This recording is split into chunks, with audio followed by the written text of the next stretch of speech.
Curso grátis de psicanálise clínica em 24 vídeos. Este é o módulo 5/24 de Freud. Nós vamos falar sobre a segunda tópica, ego, id e superego.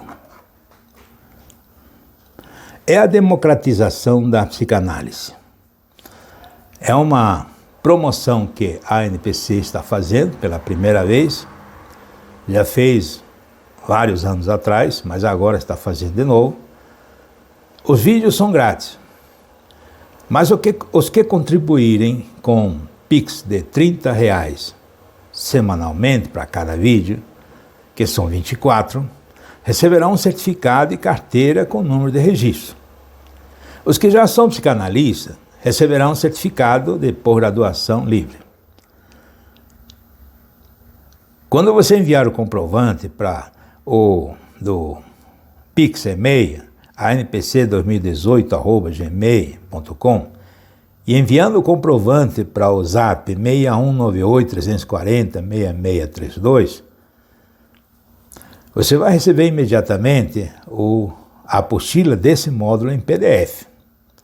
Eu estarei matriculando você para quando completar os 24 módulos, você então terá o seu certificado prometido. O Pix é esse e-mail, anpc2018@gmail.com, e qualquer assessoria ou dúvida pelo Zap 6198-340-6632.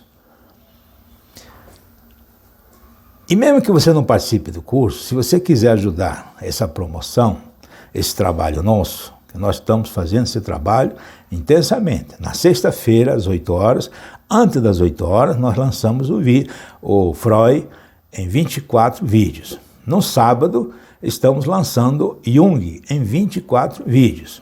Então amanhã, antes das 8 horas, estará o módulo 2 de Jung. Hoje é o módulo 5 de Freud. Vamos falar então da segunda tópica de Freud.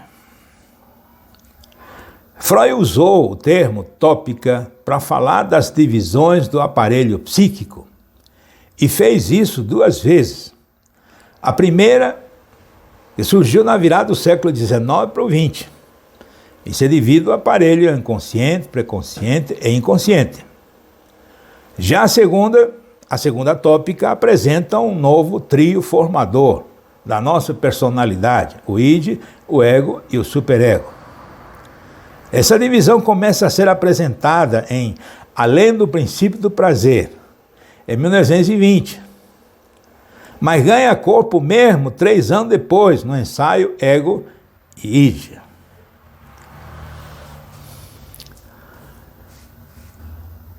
Mas por que Freud não ficou satisfeito com a primeira tópica? A pergunta seria essa. A primeira tópica era útil quando a psicanálise achava que o que causava angústia eram recalcadas e estavam no inconsciente. O conflito psíquico era o conflito entre ego e o inconsciente. Freud descobre que uma parte considerável do ego também era inconsciente. Aí surge um problema. Ao perceber a dificuldade do paciente de se lembrar deles ou de falar, então há uma resistência do ego bloqueando o acesso das representações mentais recalcadas e ou dos seus substitutos. O paciente não teria consciência de que estava empregando essa resistência. Foi quando surgiu o conceito da resistência, que é um outro assunto que vamos estudar. Logo, a resistência não seria um fenômeno consciente, embora fosse uma função do ego. Conclusão: o ego não é totalmente consciente. Além disso, as resistências se comportariam como representações recalcadas, demandando uma certa dose de trabalho para que fossem tornadas conscientes. Na segunda tópica de Freud, 1921, Freud formulou um modelo novo, de estrutura da personalidade, baseado em considerações. O sistema constava de econômica, topográfica e dinâmica. São 3 sistemas, e cada um tem as suas subdivisões. Mas vamos entender.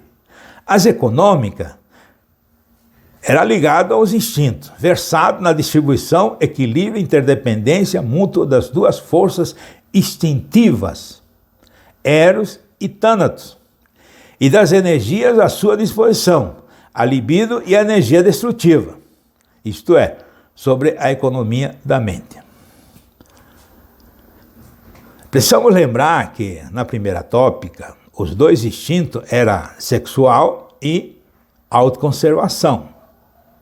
E agora é Eros e Thanatos. E Thanatos, eu pronuncio Thanatos, embora alguns gostem de falar Thanatos, mas eu prefiro Thanatos do grego. Thanatos significa morte e Eros significa vida. A sexualidade, a vida, e Thanatos é a morte. Mas por que se antes era o instinto sexual e o instinto de autoconservação? É porque na virada de 1800 para 1900, muitas pessoas se suicidam, ou seja, 2000 também foi a mesma coisa, 1700, 1600, 1500, 1000. É interessante, houve muitos suicídios, uma onda de suicídio. Mas como é que a pessoa pode se suicidar se tem o conceito da autoconservação? Observava-se que essa autoconservação não era um princípio tão demonstrável. O que ele conseguiu demonstrar era o Thanos, a morte. É como se nós estivéssemos no fio da navalha, de um lado Eros, a vida, e do outro lado a morte. E a libido. Ou você prefere a vida ou prefere a morte. Depende dos problemas que se apresentam. Já a topográfica, que vem de topos locais, são 3 províncias mentais, o inconsciente, o pré-consciente e o consciente, na topografia da mente. Ele mantém as coisas do primeiro sistema, da primeira tópica. Agora, a dinâmica é que muda totalmente. Ver sobre os 3 mecanismos, o id, o ego e o superego. A dinâmica da mente. Então, nós vamos entender isso, como funciona. Aqui nós temos o desenho bem demonstrado, os 3 sistemas de Freud. 1920. É bem complicado, mas é fácil de compreender. Nós temos aí a mente, o consciente, o pré-consciente e o inconsciente. Nós temos o ego, que pega todo o consciente e um pedaço do inconsciente. Nós temos o id, o superego, temos os instintos, onde surge o Eros, que é a vida e o prazer, o Thanas, que é o nada e a morte, e ainda tem a realidade, um outro problema. O outro problema era justamente o Thanatos. O problema do Thanatos. Ou a morte, o Eros, a realidade. Muito bem, vamos continuar. O modelo novo da personalidade introduziu uma divisão da personalidade em 3 partes. O id, o ego e o superego. O recém-nascido só possui o id. Veja bem, você nasce puro id. O eu e o superego é desenvolvido depois, durante a vida. Tudo aquilo que é herdado ou é fixado na constituição, os instintos que têm sua origem na organização somática, acha sua primeira expressão mental no id. O id expressa, o id ou das S em alemão, o id expressa a verdadeira intenção da vida do organismo individual, a satisfação imediata de suas necessidades inatas. Não pode ser atribuído ao id o propósito de se manter vivo a si mesmo. Não, ele não está preocupado com isso. Ou ser protegido dos perigos por meio da angústia. Também não está preocupado. O id não conhece precauções que asseguram a sobrevivência de fato. Ele não está preocupado em sobreviver. Ele quer se satisfazer. De fato, uma gratificação imediata é incondicionada uma demanda instintiva, intensamente perseguida pelo id, pode levar a um choque perigoso com o mundo externo e à morte do organismo. Tudo bem, não tem problema, é o id. Toda a energia mental acha-se armazenada no id. Isso é uma teoria fantástica. Uma teoria de Freud. No princípio, essa energia pôs-se à disposição dos instintos orgânicos, formados pela fusão das duas forças primárias, o eros e a destrutividade, tânato.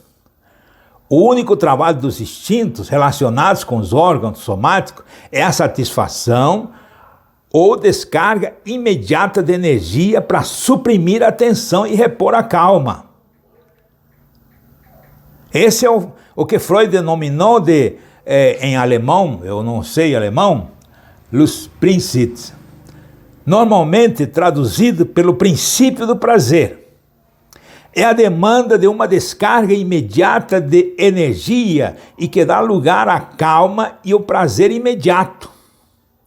O id é completamente inconsciente e, por conseguinte, quando começa a vida de um indivíduo, tudo é inconsciente.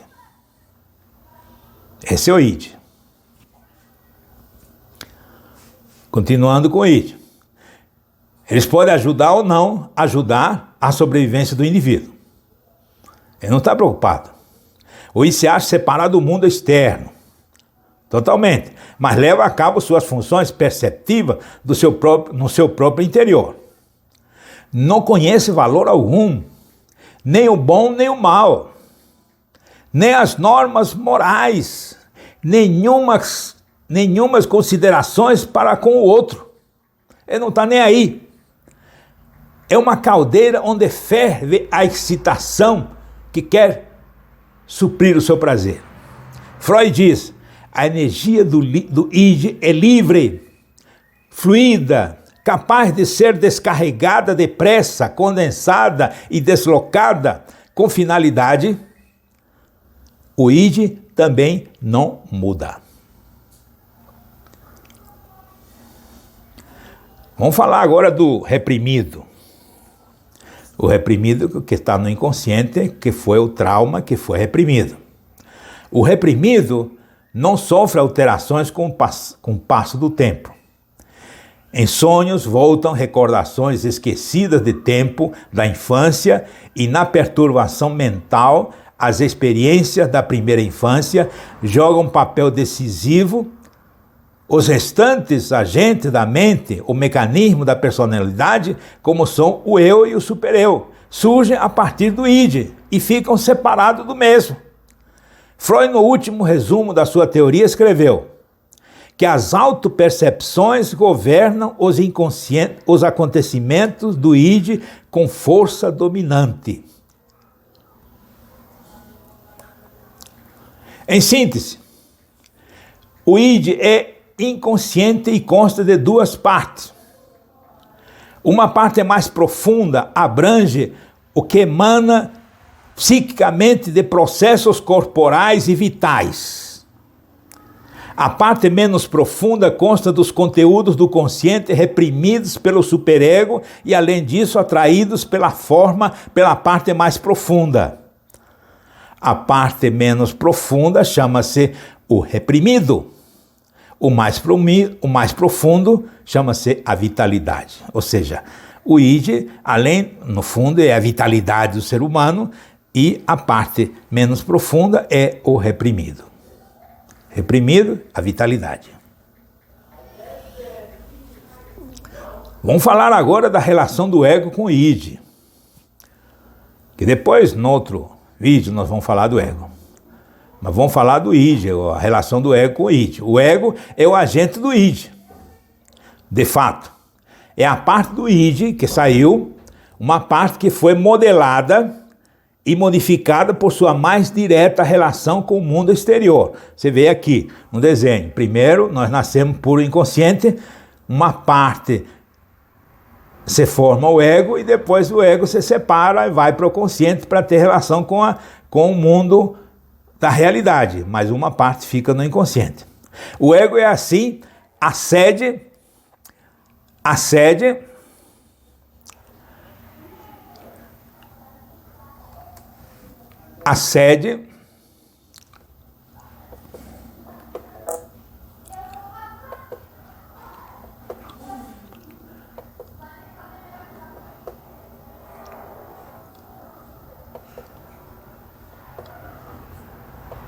é aqui. O ego é assim a sede da inteligência e da razão. E ao reprimir, de certo modo, controlar os impulsos cegos do id, salva este do aniquilamento. Não obstante, Freud diz, o ego é frágil, tendo de extrair suas energias do próprio id. É o id que defende, não, é o ego que defende tudo.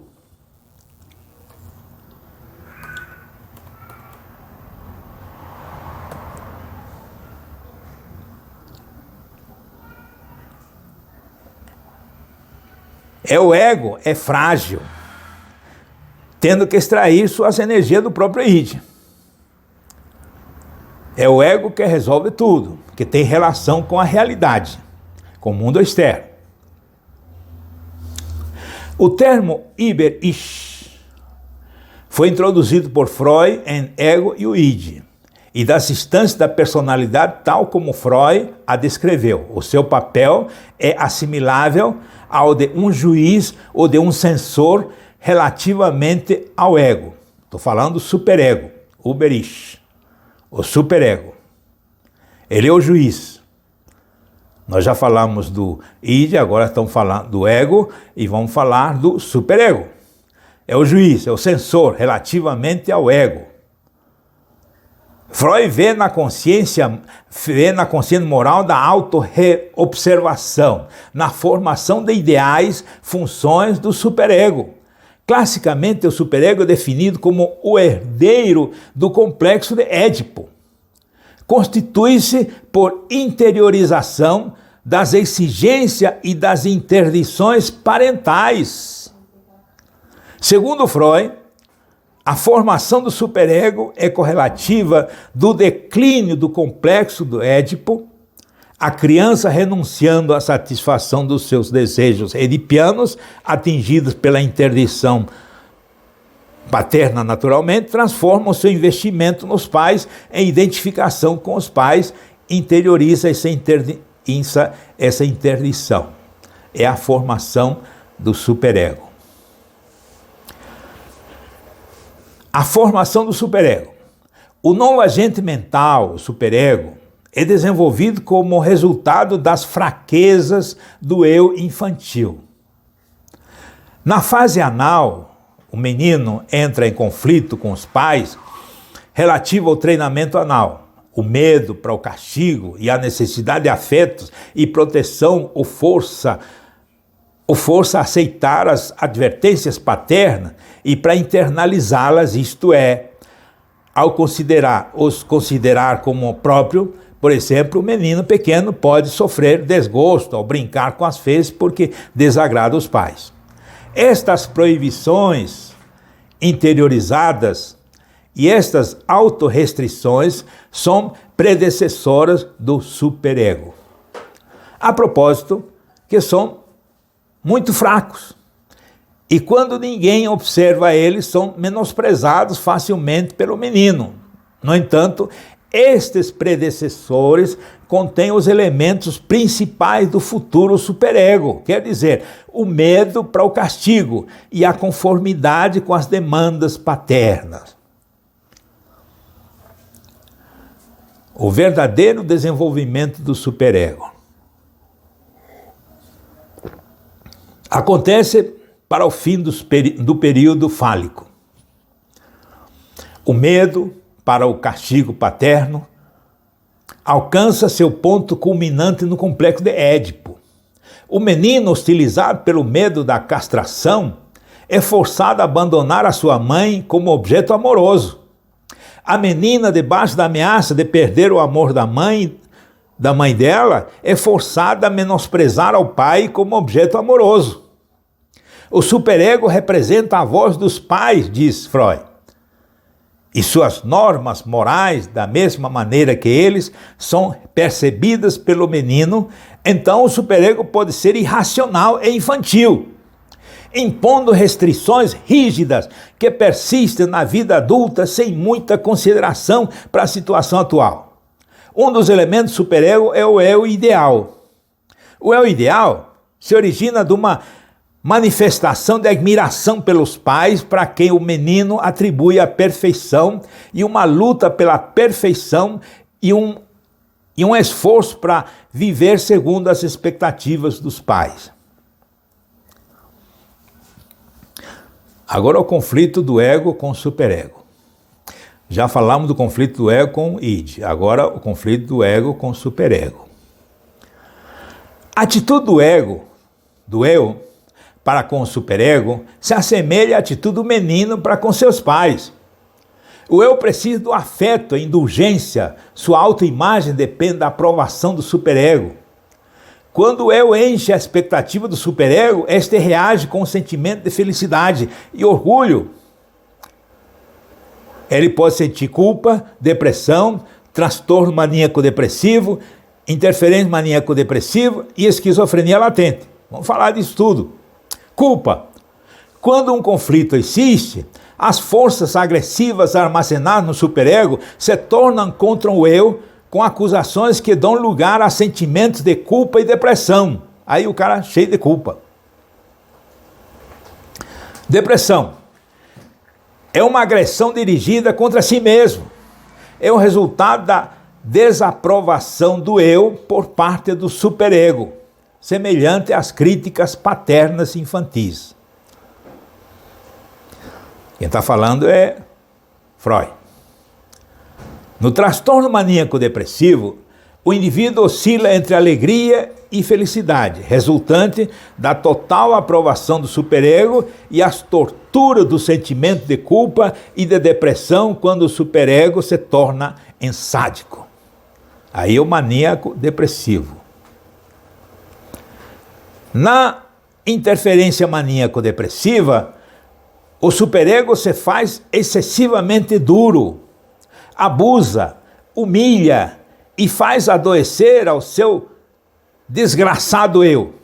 O ameaça com os castigos severos, lhe reprova por atos por muito tempo. Na esquizofrenia latente, o eu se acha à mercê do superego severo e exigente. As imagens paternas introjetadas assumem um controle despótico de todo o aparato mental, até que o eu não possa fazer outra coisa que abandonar a luta e se mergulhar no inconsciente dentro do quadro psicótico. Veja bem que o superego é violento. Olha o trabalho do psicanalista. Entender isso e desmontar essa situação toda. Meus amigos, essa é a democratização da psicanálise. Nós falamos do ego, id e superego, no vídeo 5. Já falamos que os vídeos são grátis, mas se você contribuir com um Pix semanal de R$30 para cada vídeo, que são 24, receberá o certificado, a carteira com o número de registro. E os que já são psicanalistas receberão um certificado de pós-graduação livre. Também receberão a apostila do módulo em PDF ao enviar o comprovante do seu Pix de R$30. O Pix é e-mail, anpc2018gmail.com. É fácil. Envie o comprovante para o zap 6198-340-6632. Você também pode ter assessoria e dúvidas por esse telefone. Mesmo que não faça parte Nos ajude com qualquer quantia, R$10, R$5, sem problema, para que nós possamos manter esse trabalho de democratização da psicanálise. Foi o nosso ideal desde 1995, a nível de Brasil, e hoje nós estamos realizando com o maior prazer. A democratização da psicanálise, esse é o módulo 5. O próximo vídeo será o módulo 6, 24. Será na sexta-feira, dia 26 de junho, antes das 20 horas. Pixemei anpc2018@gmail.com. Zap 61 98 340 6632. Curso de Freud, 24 módulos.